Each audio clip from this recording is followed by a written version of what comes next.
that we're on, all of this paleo, this keto. What's happening with everything that's going on with COVID? Is it helping us? Is it hurting us? Well, our panel, Dr. David Perlmutter, Dr. William Davis, Dr. Anna Cabeca, and my dear friend, Naomi Whittle, they have answers. So we're going to start with you, Dr. Perlmutter.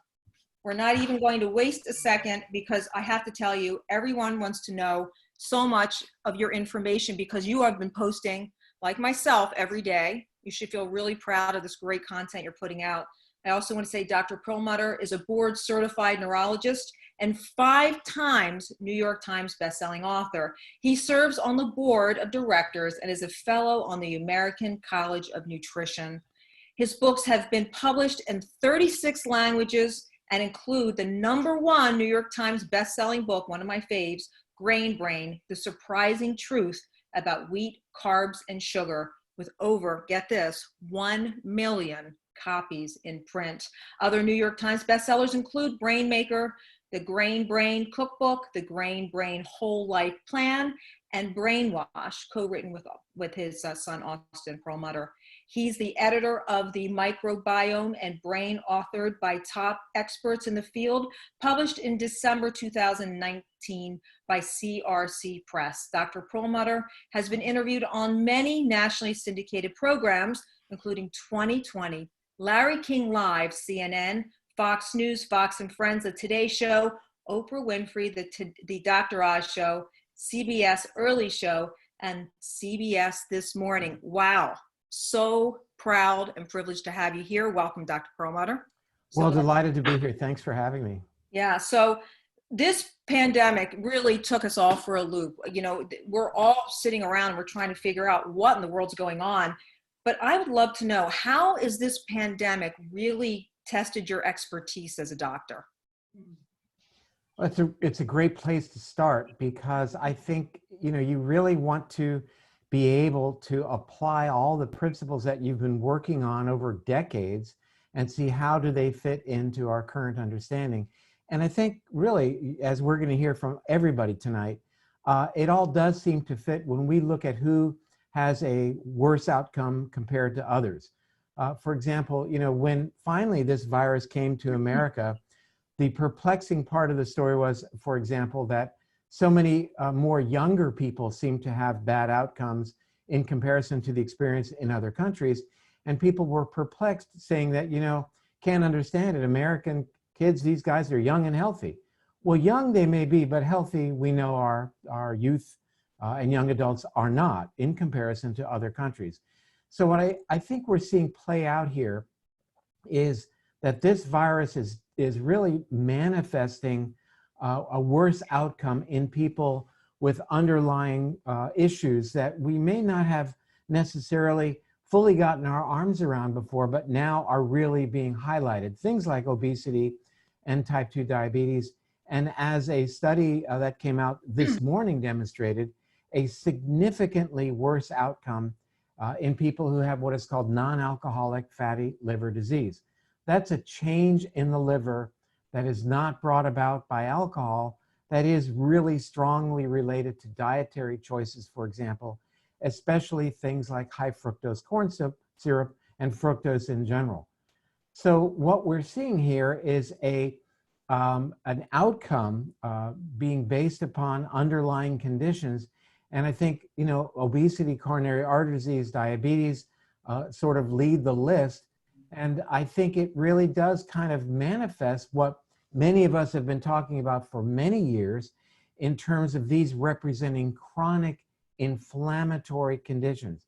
Because clearly what we see is the penultimate event as it relates to the ultimate outcomes with this virus is that inflammation is playing a pivotal role in determining life versus death, if you will. This so-called cytokine storm that I'm sure many of the participants tonight are going to discuss, I think is really a pivot point at which, when it really develops, it really becomes almost a path of no return.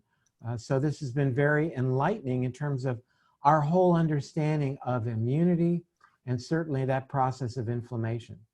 So the cytokine storm, will you explain what that is to people so they really can understand?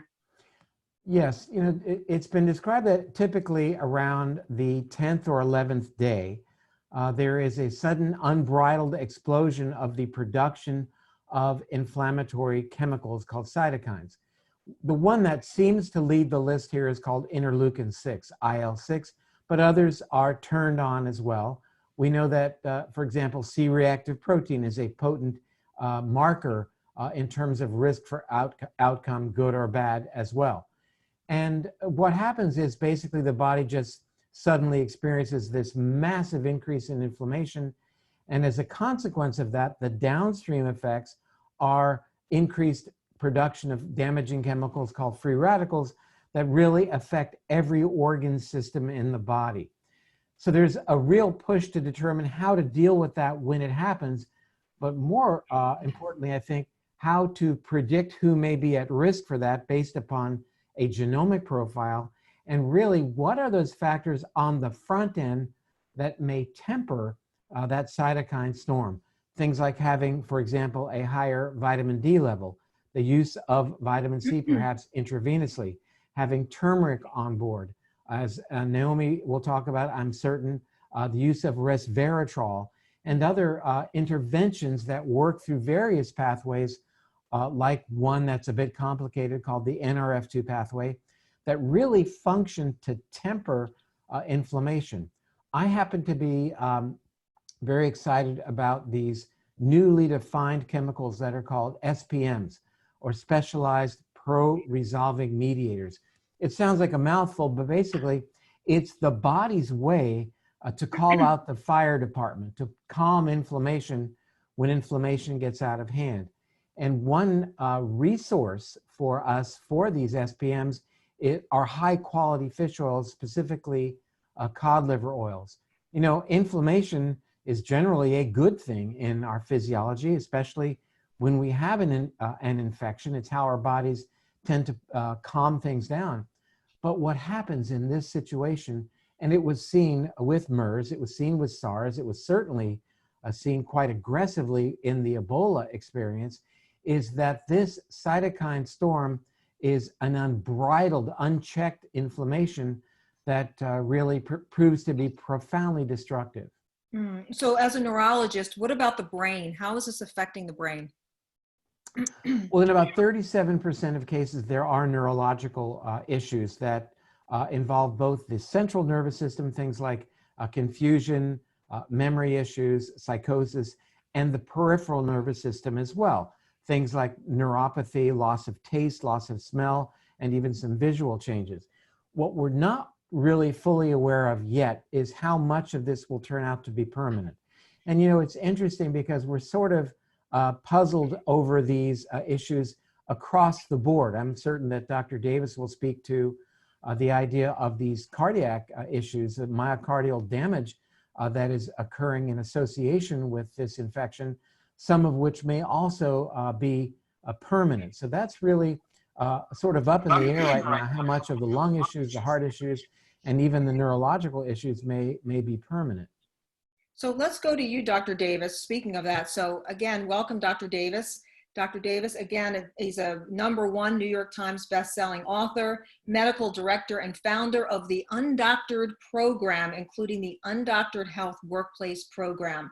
He's also now advocates a lifestyle in which all foods made from wheat be removed. He articulates this approach in his book, Wheat Belly. I love that book, Wheat Belly, Lose the Wheat, Lose the Weight, and Find Your Path Back to Health, as well as his online program, Track Your Plaque.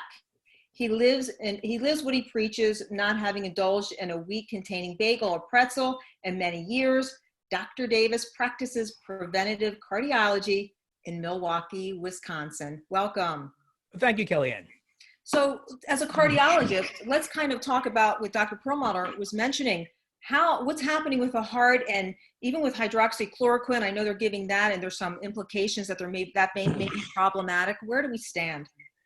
What I'm seeing is the comorbidities that seem to increase risk: type 2 diabetes, prediabetes, hypertension, fatty liver. I think the thing that links all those conditions is insulin resistance. I think this coronavirus, as bad as this pandemic is going to do something good for us. And that is to really highlight what a bad thing insulin resistance really is. So we all know that insulin resistance leads to heart disease, cancer, dementia, all kinds of things. Yes. But I think people didn't see it as something that was acutely life-threatening. So the mortality rate in a type 2 diabetic with COVID-19 is 7-fold higher than a non-diabetic. So we're talking real serious stuff. And it's insulin resistance. So what I've been spending my time doing is telling people, you know what? And I think we all know this. If you're a type 2 diabetic, it ain't that tough to become non-diabetic. If you're a pre-diabetic, it ain't that tough to get rid of it. We can get rid of fatty liver in 2 weeks. In other words, these are conditions that are, though the conventional answer is we have no drugs or procedures for your fatty liver, we do have magnificently effective tools to reverse those conditions. But it might be things like vitamin D, not eating grains or sugars, a low-carb lifestyle, addressing small intestinal bacterial overgrowth, SIBO. In other words, it's really an armamentarium that's available to everybody and doesn't necessarily require prescription drugs and procedures. So I think if we're going to highlight something, it's going to be what do we do about insulin resistance to empower people? Because we know people with diabetes have dysfunctional neutrophils, have dysfunctional T cells. It's known that they have much higher mortality with flu or with other viruses or with pneumococcal pneumonia or with sepsis. So we already knew that people with diabetes are at much higher risk for a variety of bacterial and viral infections. And the COVID-19 is playing it out for us. But I think it's going to drive home the point that just allowing a nation where 2/3 of the population has insulin resistance is an unacceptable situation. So does wheat create this problem? I mean, we hear a lot about wheat and, it's part of a healthy lifestyle, right? I mean, I have to tell you, for myself, it's helped me tremendously in a lot of areas of my life. So how does this really impact your nervous system going wheat-free, as you call it? Well, 2 big issues, and one is the gliadin protein of wheat and related proteins of other grains like the cecolin of rye, the hordein of barley, the zein protein of corn. So we know that the gliadin protein, and this is from Fasano's work at University of Maryland, now at Harvard, he showed that the gliadin protein in people without celiac disease is the gatekeeper and pries open the barriers between intestinal cells and allows foreign things, whether it's gliadin itself, gliadin-derived opioid peptides, or bacterial breakdown products, free entry into your bloodstream. This is not something that applies to people with celiac disease. They have it too, but it applies to everybody. Everybody has this phenomenon to one degree or another. That is entry of foreign substances. One of the consequences of that is this relatively recently described process of metabolic endotoxemia. That is the entry of bacterial breakdown products like lipopolysaccharide. And we all know that when you have lipopolysaccharide enter the bloodstream, it is enormously inflaming. And that could show up as myocarditis, heart muscle inflammation, could show up as a form of cerebritis and other forms of central nervous system inflammation. It could show up in other forms of inflammation. So the gliadin protein is this gateway to metabolic endotoxemia. Another thing is the amylopectin A, that's the carbohydrate unique to wheat and grains, is very digestible, more digestible than sucrose. And that's why 2 slices of whole wheat bread raise blood sugar higher than 6 teaspoons of table sugar. We're not told that often, right? But that excursion of high blood sugar temporarily shuts down your immune response. It impairs your immune response. So that's just kind of a taste of the awful things that wheat and related grains can do with regards to immunity. So one of the things we do, of course, is we're limiting wheat and grains, capping net carb intake to no more than 15 grams net carbs per meal, vitamin D, omega-3 fatty acids, and other steps. And by the way, I think one of the most exciting things is what David's talked a lot about, and that is the microbiome. Some of the stuff we're learning, the lessons we're learning in the microbiome are absolutely astounding. Yeah, so I actually want to float back to you on that for a moment, Dr. Perlmutter, and then we're going to get to you, Naomi, for a second. This microbiome, explain to people what exactly that is, because there's still a lot of people that don't fully understand what it is. And I think that has a lot to do with what's happening today in terms of cause and effect and the extent. So explain what it is and how that can impact the severity. Sure. The term microbiome is used perhaps inappropriately a lot, but it means the sum total of the organisms within and on the body, as well as their genetic material and also their metabolic products. So it doesn't just refer to the gut bacteria, although these days it seems to be used in that sense. But I did a recent YouTube video on this because it struck me that when we look at the huge disparity between countries in terms of who has a higher prevalence versus countries with lower prevalence, that those countries that have practiced much higher levels of hygiene seem to be at much higher risk. And I was very taken by a study that appeared about 7 years ago that correlated higher hygiene as measured by what's called parasitic load. They simply measured how many parasites were in the gut in a sample of people from 100 different countries, and they plotted that against the prevalence of Alzheimer's. And lo and behold, the lower the number of parasites, the higher was the prevalence of Alzheimer's in these countries.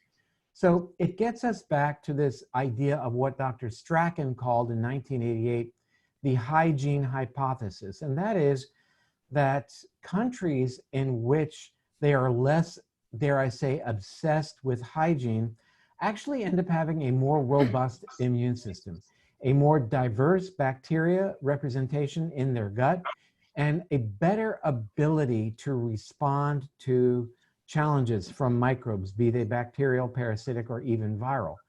And what I was taken by, the video I did already a couple of weeks ago, was how incredible it was, and guess what? How incredible it is today, that there's still a very, very low level of coronavirus being reported throughout sub-Saharan Africa, and except for South Africa, and even in Haiti, for that matter. And I'm thinking that the diversity of gut species, the complexity of the microbiome, because we know that our gut bacteria play such a pivotal role in two important things. Getting back to what Dr. Davis is talking about, inflammation, a cornerstone, and immunity, also a cornerstone. We can take it even further. There's been some discussion that there's a worse outcome in COVID patients who are put on NSAIDs, non-steroidal anti-inflammatory drugs, like ibuprofen. There was a study that came out of France talking about that. And we know that NSAIDs have been described for the past decade as being dramatically harmful to the gut bacteria. So these things start to come together, and it even does get back to why the youth in America seem to be having a worse time with this in comparison to others. Again, getting back to diets higher in sugar, higher in foods that promote less gut bacterial diversity. We understand that our gut bacteria are really our first line of defense. And it's been said that the best defense is a good offense. Well, we don't yet have an offense. While we're looking at hydroxychloroquine and remdesivir and various other approaches, we don't really have an offense as yet to bring onto the field. So therefore, we have to focus on our defense. We have to focus on our immune systems. And as Dr. Davis was just describing, things like vitamin D, things like dietary limitation of simple carbohydrates, and welcoming good fiber back to the table will go a long way to shoring up our defenses by virtue of their effects on the immune system. And that's where, of course, Naomi is going to come in. Naomi speaks a lot on this, and Naomi is, I respect this woman so much. She's done so many things for the field of nutrition and also in entrepreneurship. She is a leading entrepreneur, a nutrition expert, a New York Times best-selling author of Glow 15, a leader and innovator in the health and wellness industry. She has 2 decades of experience developing and managing sustainable companies. Named by Prevention as a leading female innovator in natural products industry, she's an advocate of clean and safe nutrition. Her stories and products have been included all over the place: Wall Street Journal, Vogue, Elle, Harper's Bazaar, ABC News, PBS, InStyle, The View, The Doctors, Dr. Oz, Shape, Good Morning America, and The Today Show. Naomi is also, this is kind of like an after effect, right? She's also a mother of 4 kids.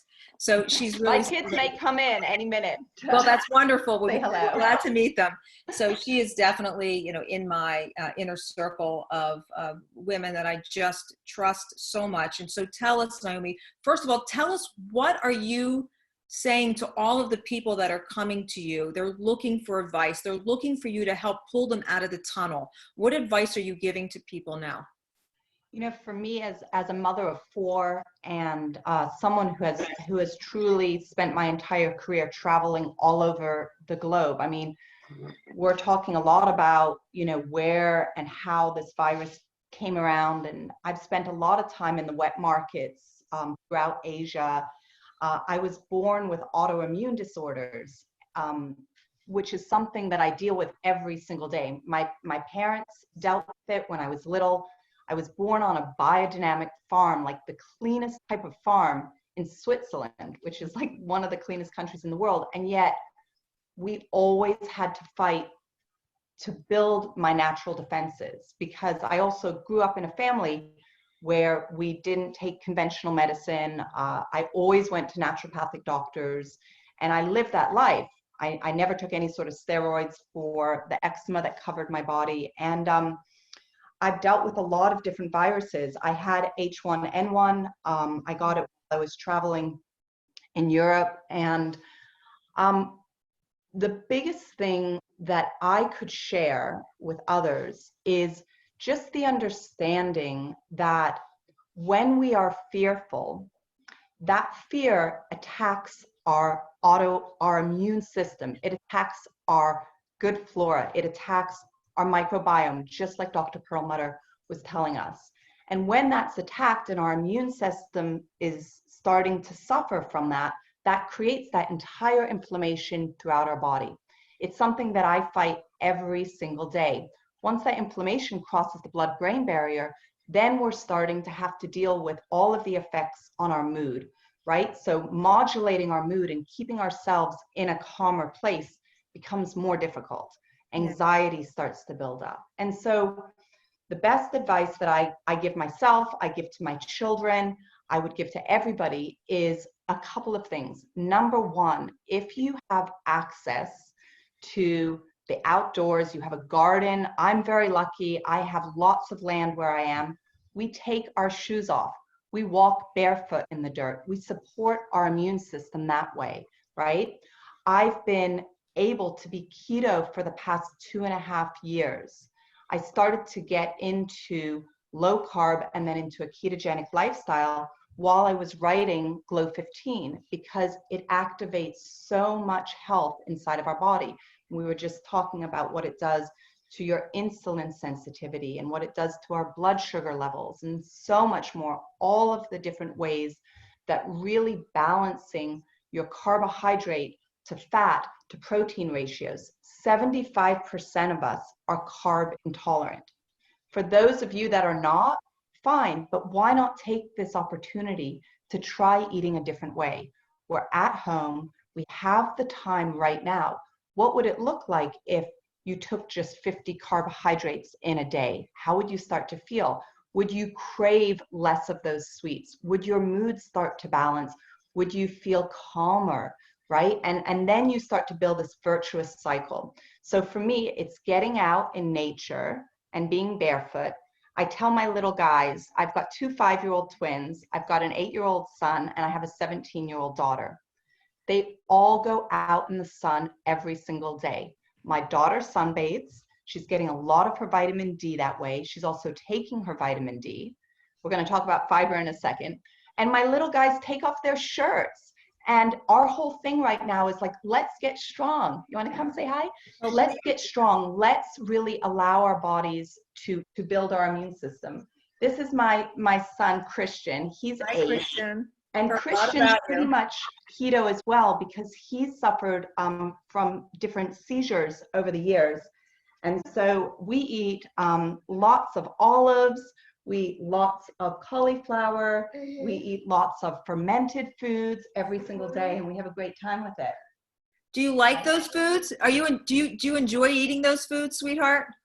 What? You enjoy like eating those foods? What food? Like, what are your favorite foods? Sardines. See? He loves sardines. He loves olives. Like every meal, he's eating a lot of olives, a lot of olive oil. We really focus on the good fats because that's how our bodies function the best.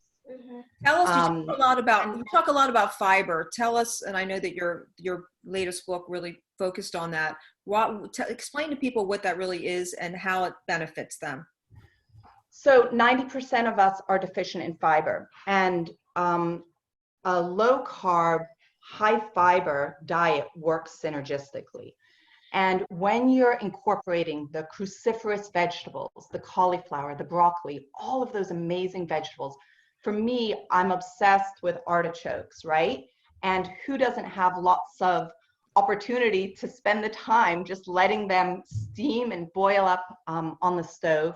But all of the cruciferous vegetables, a lot of the high fiber foods like avocado, and as I mentioned, artichokes, which are my absolute fave, these vegetables help to increase the fiber that we're taking in. And with 90% of us deficient, we need more fiber, and it just works so well in our body. And then that fiber, what it does to our immune system, the prebiotics that we get in a lot of these fiber-rich foods, in a lot of the fermented foods, are essentially the favorite food of our probiotics. So what a great thing to do, but feed your entire gut microbiome its favorite food. We drink kefir every single day at my home. I'm really lucky because I live in an area where we have lots of farms. And if you have access to your local farmers, if it's appropriate and you can get your food that way, I highly recommend it, because if you're getting fresh vegetables, you're getting fresh foods, you're getting so much more nutrient density. And so fiber is sort of like right at the top. So high fat, high fiber, lots of, getting your hands in the dirt, making a garden, these sort of things to really boost your immune system. Fermented foods, you can make your own fermented foods right now. It's an opportunity for us to really give back to ourselves in a way that we may have never, ever had the opportunity. That's wonderful. And Dr. Cabeca, I love having you on the program. She's wonderful. Anna Cabeca is an internationally acclaimed menopause and sexual health expert, global speaker, and pioneering promoter of women's health. She's an Emory University trained and triple board certified in gynecology, obstetrics, integrative medicine, and anti-aging regenerative medicine, and a USA Today and Amazon #1 best-selling author of The Hormone Fix, a diet and holistic lifestyle program for menopausal women. And she is also the author of the Keto Green Diet Lifestyle that focuses on ketogenic eating paired with alkaline diet and intermittent fasting. She's done so many different things, and I love her book. Her Keto Green 16 releases on May 5th. She's also known as the Girlfriend Doctor, helping women combat negative hormone-related symptoms, and she implements easy-to-follow solutions that will have them feeling healthy, happier, and more confident. Welcome, Dr. Cabeca. So you had a little situation yourself with your daughter. You had to fly her home from Holland because everyone went into quarantine. What happened with that? Yeah, so back in early March 12th, right? I brought her back. So she flew back then, and then we ended up in quarantine. She was studying and taking her third year of college abroad, and everything was closing down. Our university was closing down. It was just the start of all our deep awareness of the pandemic, and bringing her back, not being able to hug her for 2 weeks. She took over my office at the other end of the house. We had our challenges, but now I have all 4 of my daughters back home, and we are hunkered in, and it's been beautiful. I am definitely glad that she's here and not over there where I couldn't get a hold of her. Yeah, that's a very scary feeling when your children are far away and you go through something that's so unpredictable, right? So it's been scary for a lot of people. You talk a lot about hormones and the relationship with hormones and the immune system. Can you explain that to everyone, please? Yeah, definitely. always focus on the reproductive hormones, but even bigger, 3 hormones that affect our immune system the most are insulin, we've been talking about, and we're all very passionate about becoming more insulin sensitive. That's the number 1 hormone to get in control, but also cortisol, because when cortisol is continuing to be the primary driver, we're depleting our other neuroprotective hormones like progesterone, as well as decreasing the production of estrogen as well as testosterone. And so that affects our hormone balance overall. And we're talking about leaky gut and the issues with gliadin seeping in. Cortisol is the key that unlocks the gate to those membranes, to leaky gut, leaky brain, leaky heart, whatever it may be. It is the robber that breaks through the doors. And so and it's also very acidifying to our bodies. It creates an acidic urine pH. We can measure it with simple pH paper. And when cortisol is ruling us or we're being overruled by it. And then the third most protective hormone in our body is oxytocin, this hormone of love bonding and connection. Dr. Perlmutter talks about this in his book, Brainwash, how community is so important. Social interaction, positive social interaction is so healing, and oxytocin comes to the rescue in these situations. And that is a very alkalinizing hormone to our body and helps support our other hormones. So there's a lot of people, so cortisol, you talk about the cortisol beast. And there's a lot of people now that are more stressed than they've ever been before. What are you recommending to them at this juncture? Well, I think number 1 is go easy on yourself. Go easy on yourself. This is where self-love, self-care, forgiveness has to come into play now, right? Now, more importantly than ever. At the start of this, while my daughter was overseas, my story, we lost our son in a tragic accident. He was only 18 months old. And from there, I had trauma and PTSD, and that recurrent undercurrent of cortisol kind of continuing to break down my system, experiencing firsthand what I call that cortisol oxytocin disconnect, that situation where both cortisol's low, oxytocin's low, and you're feeling isolated, disconnected. You no longer feel love. You no longer enjoy doing activities you love. Well, when all and I've healed from that. I write about that in my first book, The Hormone Fix. Yeah. When this incident, the whole pandemic and my daughter being far away, that triggered a lot. And I've since spoken with patients and clients that have had, recurring flashbacks, trauma, problem with resorting to even binge eating or other habits that addictions they'd long put aside, these resurfaced. And that's when fear is driving our system, right? Like we're being driven by fear, we're being driven by adrenaline and cortisol, and that creates this breakdown. That is the robber that comes to steal our peace. And so when that was happening, that was really quickly, put all the practices and disciplines in place, certainly nutritionally, the way we're nourishing our body to enhance performance, cognition, and metabolism and our mitochondrial cell function, all that together to support our immune system. And then the lifestyle practices like the gratitude journaling, laughing. I did karaoke. I don't know if you can hear my voice, Kellyann, but I'm not usually this raspy. I did karaoke for the first time in my life last night. We were just karaokeing it up. So good. It's a lot of fun. A lot of oxytocin. A lot of monopoly and a lot of I think a lot of that's going on in a lot of households throughout the country. So is there any foods or anything that you that can recommend for people, practices or strategies to really keep these hormones where they should be so they're working for us and not against us? Yeah, definitely. And my colleagues here brilliantly expressed it as well. I mean, we want to intermittent fast. We want to get into ketosis and intermittent fast. I think that is really critical. And especially when it comes to intermittent fasting for women with already suppressed immune system. In a 2016 JAMA article that looked at women with breast cancer, looked at if they had the results show that women who had 13 hours between dinner and breakfast, not that long, right? Just 13 hours between dinner and breakfast, had a significantly reduced risk of recurrent breast cancer. And that's huge, but also a significantly lower hemoglobin A1C, which is what we want.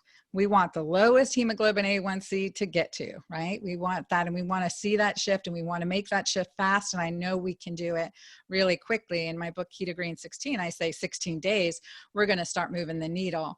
But intermittent fasting, no more snacking, because snacking is going to contribute to insulin resistant. And then the whole keto green approach, like Naomi was talking about, the beautiful cruciferous vegetables. So combining the cruciferous vegetables, the dark leafy greens, I mean, beet greens, tragically, I threw them away for half of my life, or over half of my life, right?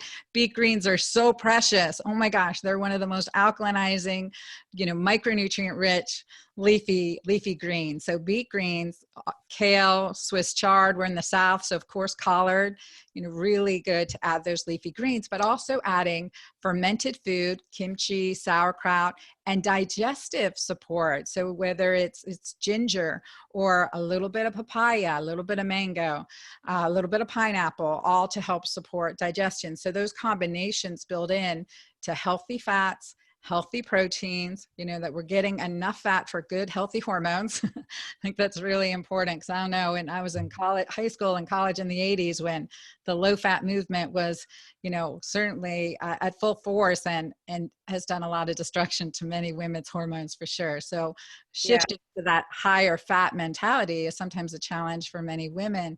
But it is necessary now more than ever. Cellular health. Dr. Davis, what do you think about intermittent fasting? And here, we're in a time now where people want nourishing, and they want to feel nourished and nurtured and all of that. And when you think about intermittent fasting, you get this notion, or this first premise that you feel is that it's taking away, and it feels a little like a deprivation. During this time when we all need so much self-care and self-nurturing, what is your feeling on intermittent fasting? Is it going to help us?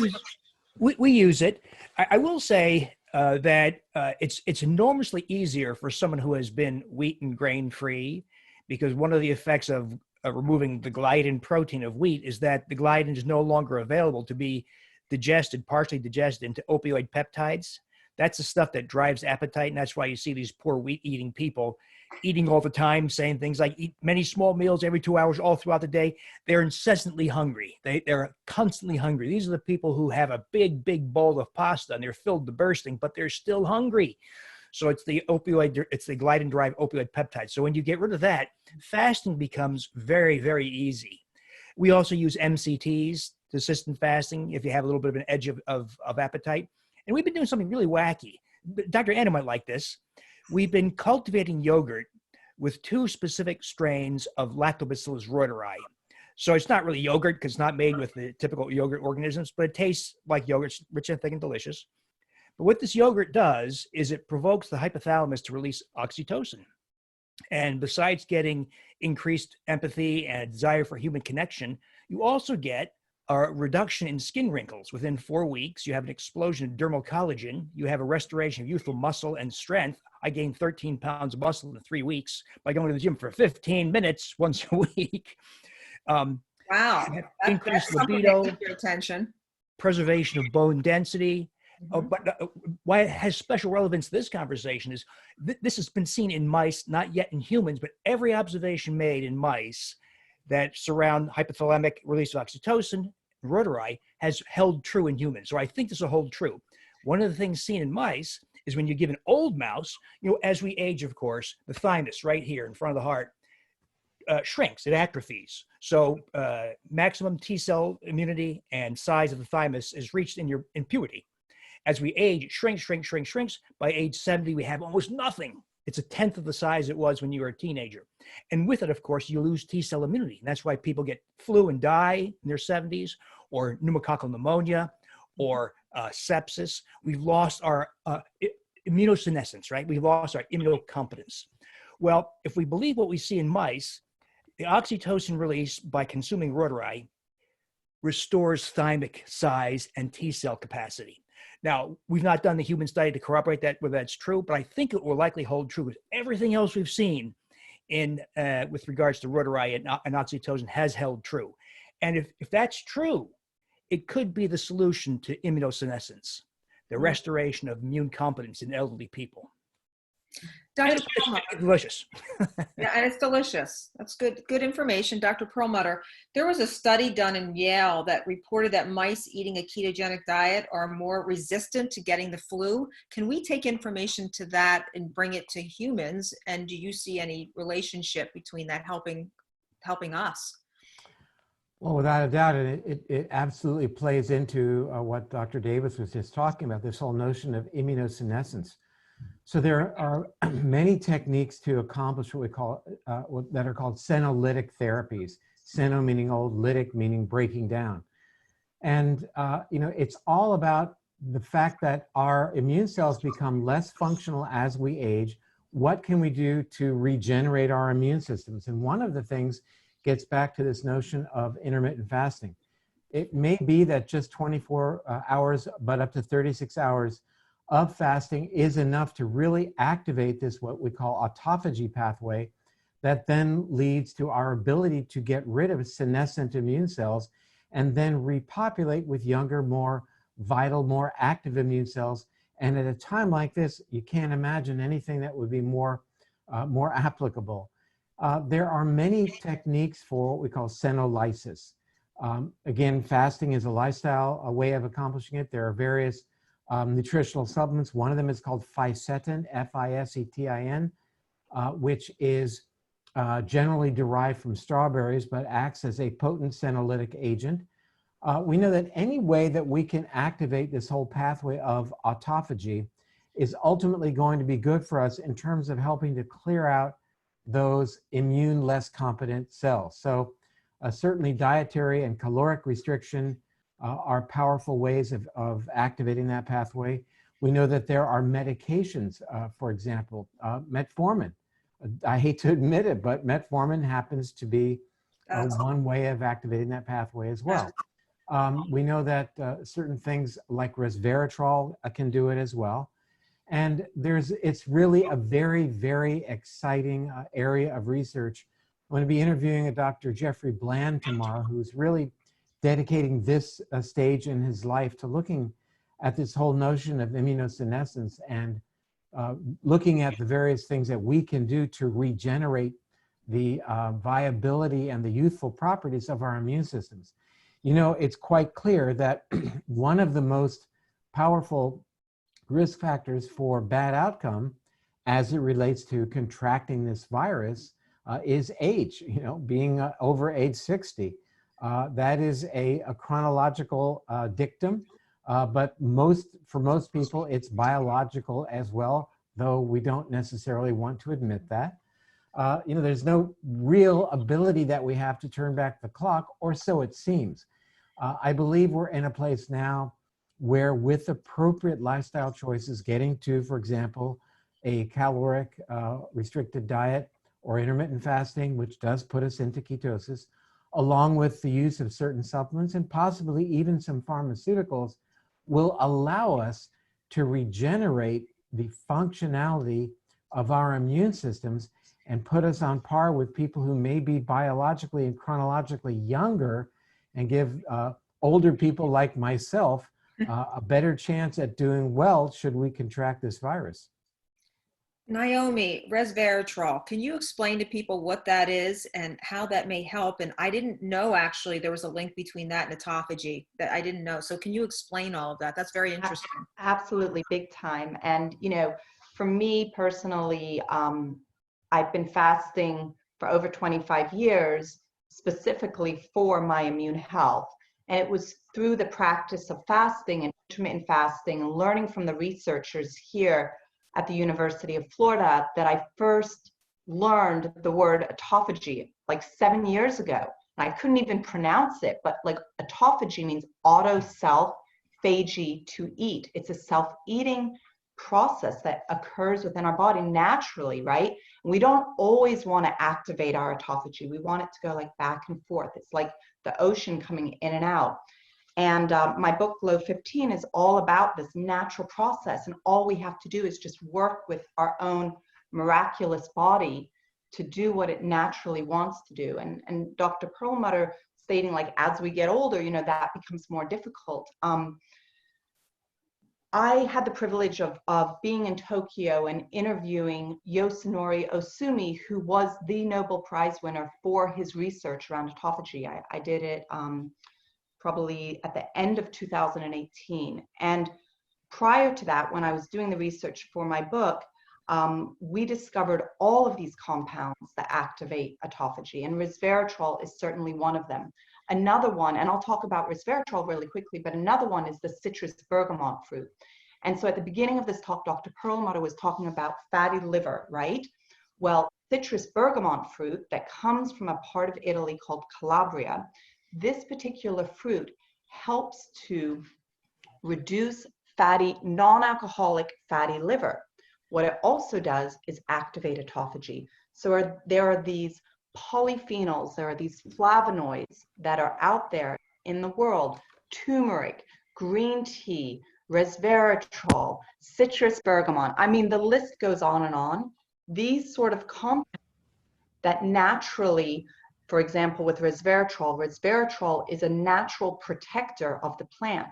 So I'm French, and when I'm in the south of France, in the vineyards, and I work with a lot of vintners down there, what they do is they grow their plants, they grow their vines in a way where they don't have a whole bunch of protecting agents that are chemicals that they put on the plants. They actually, even if they don't name the wine as being organic, they will grow it organically. Why? Because they want the natural resveratrol to protect the plant. So we can consume resveratrol from peanut butter, we can get it from dark chocolate. I mean, dark chocolate has 710 compounds. You can get it from a good glass of wine that doesn't have all of the sulfites in it. I like my wine to come from Europe, in part because it has a lot less added stuff to it. And you can get dry wines that don't have the sulfites at the same levels or have natural sulfites. And that also works when you're low carb or keto. But resveratrol can be found, you know, I produced it for many, many years in a capsule form. You can get it in like a little liquid, it doesn't matter. And the research that David Sinclair did out of Harvard is really, truly compelling. And that came out many years ago. Like that came out in 2009, and 60 Minutes did a big thing and said, look, resveratrol can activate all of these different pathways, but it can activate these anti-aging genes.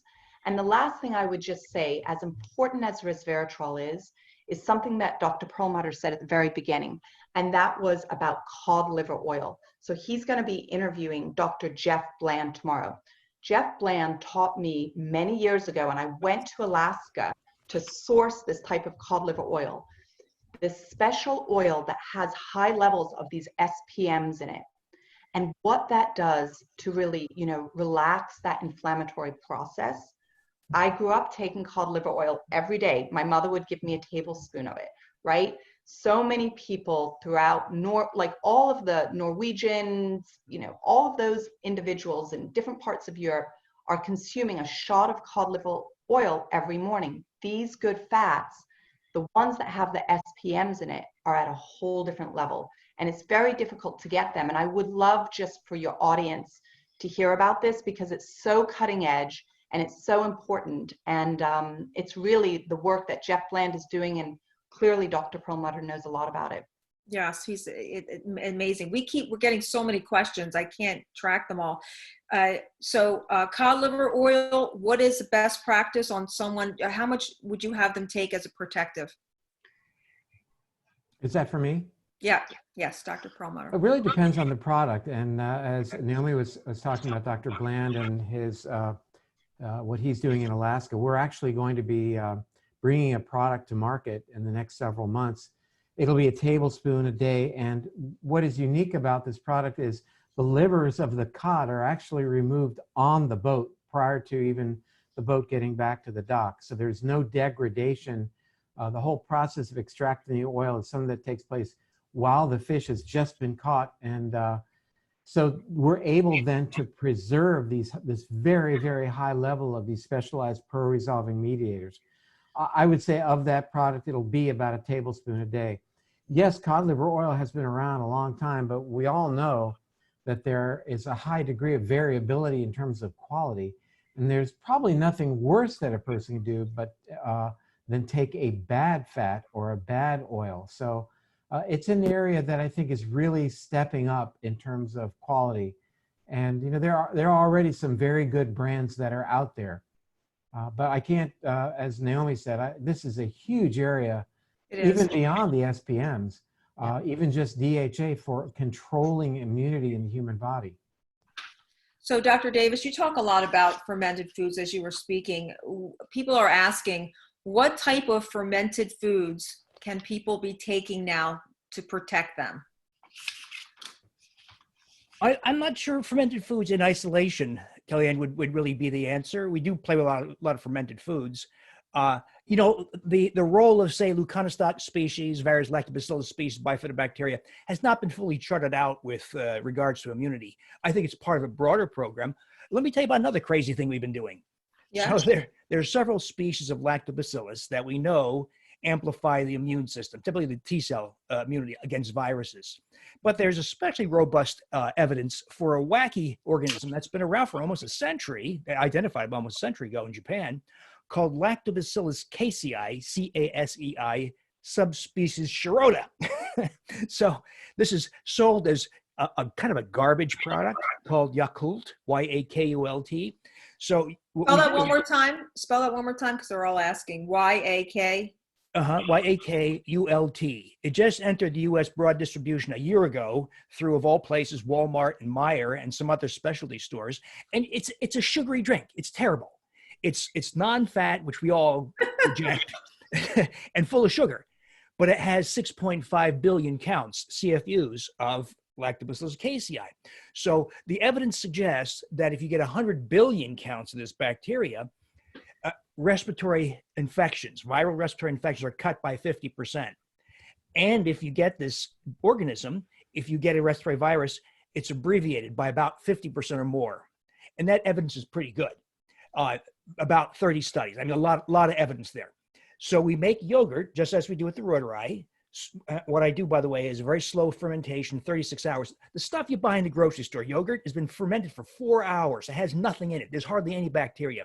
We're fermenting for 36 hours because the increase in bacteria occurs in the last few hours because of exponential growth. And we ferment in the presence of prebiotic fibers. So all by the way, in my Wheat Belly blog, How to Make El Rotary Yogurt, same principle for this casei yogurt. The casei yogurt, a little different flavor. It's rich, thick, and delicious, and we consume a half cup every day, every other day, something like that. And if you don't feel that much different, by the way, one of the effects of oxytocin via rotary is profound sleep, and I failed to point out that it also turns off your appetite. Profound anorexigenic effect. So much so that, one, you'll sleep like a baby, and two, you'll almost never be hungry. So really interesting. But the casei seems to also amplify sleep, but it also seems to provide this protective function. So that's what we've been doing, making these crazy yogurts. And by the way, somebody asked about whether you can do non-dairy. You can. There's a few extra steps, though, to make non-dairy yogurts more fussy. We use coconut milk, and you have to do it. You have to hit it with a stick blender to emulsify the fats. There's a couple other steps you have to take. But the dairy yogurts are very forgiving. And it's not really yogurt. What these things are bacterial count amplification systems. That's what we're really doing to get these super duper high numbers, like 90 to 100 billion. And that's why I think why we're getting all these extravagant effects. So let's talk everyone about their best practice. We're getting low on time right now. Everyone's had so much great information this evening. So let's start, Naomi, let's start with you. Give everyone a best practice moving forward, and what specifically, just by gauging all the questions we're getting, is there a nutrition protocol that you love? Is exactly what kind of, what are 3 or 4 foods that you would recommend that everyone starts immediately? Just some quick hits. Sure. Start by, nothing to do with food or anything like that, taking the first 10 minutes of your day and meditating. It's when your cortisol levels are at their highest. Start your day that way. The next thing I would say is make sure that you are getting as many good nutritional fats as possible, right? We've talked about all sorts of variations. I think that's critically important. Even the MCTs, right? So monolauric acid is found in MCT. So if you're going to make a salad, make half of it MCT oil and the rest of it your other salad dressings. Douse your salad in these good fats.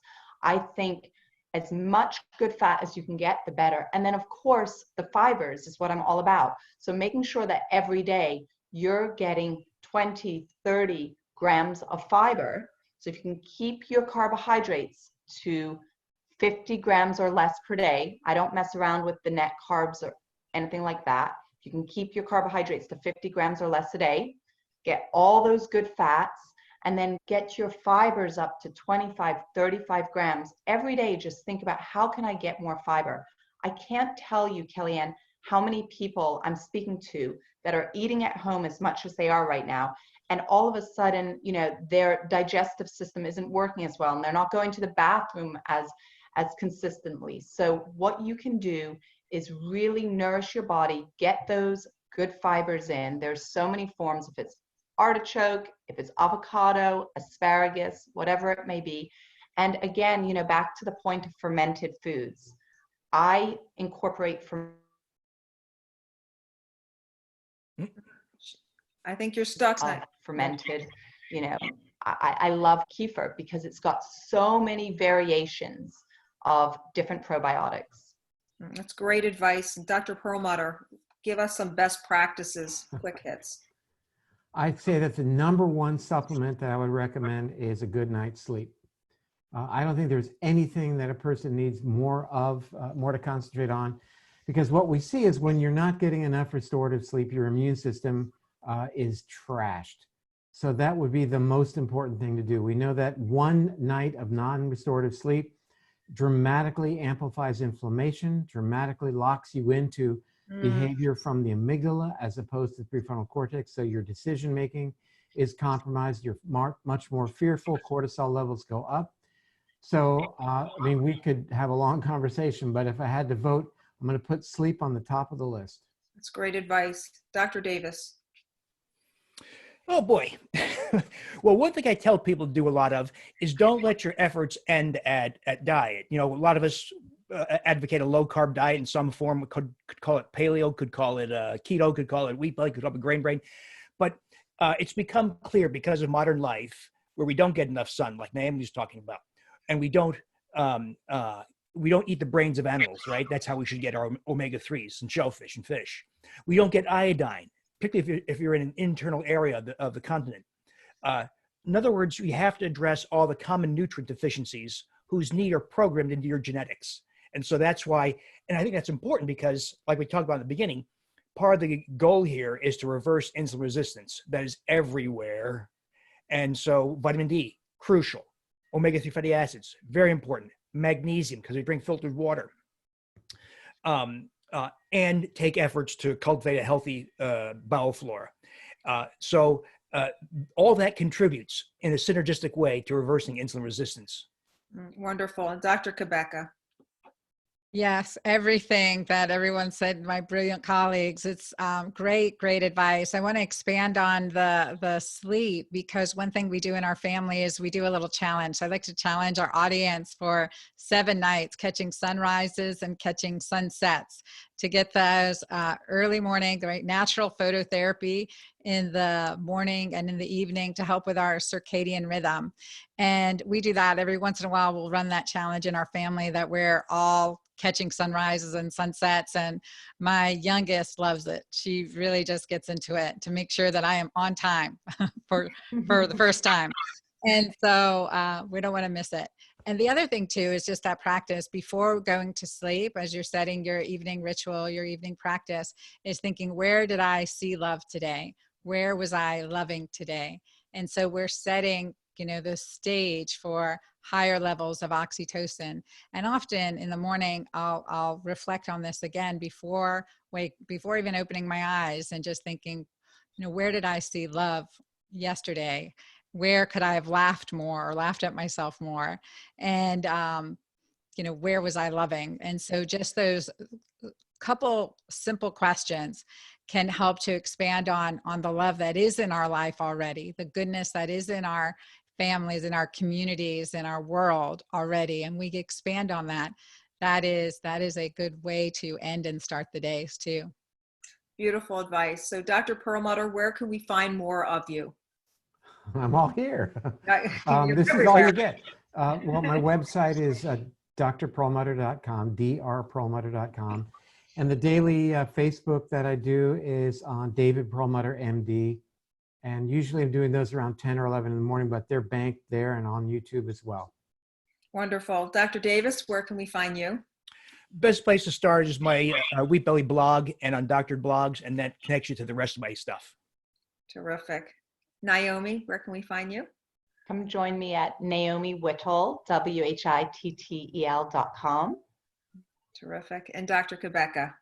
I'm at dranna.com, so dranna.com, and live now daily in my Facebook page at Dr. Anna Cabeca and in my Keto Green community at 4:30 p.m. daily. So definitely join me there. Thank you to all the panelists for this amazing information and giving us service tonight, giving your time. This is another episode of Doctor's Night Out. I'm Kellyann Petrucci, your host, and join us tomorrow at noon on Instagram for an Instagram Live, our Rapid Fire with Dr. Amy Shaw. We'll be bringing you great information. And of course, Wednesday night, we have another amazing panel. The topic is intermittent fasting, all types of fasting. Is it helping us right now? And on Thursday night is our deep dive, our Doctor's Night Out deep dive with Bo Easton, and you're going to get some amazing motivation to move you forward. So we are all signing off this evening in love and in grace, wishing you a beautiful tomorrow. Thank you, everyone. Thank you. Bye. Thank you. Thank you. Thank you. Thank you.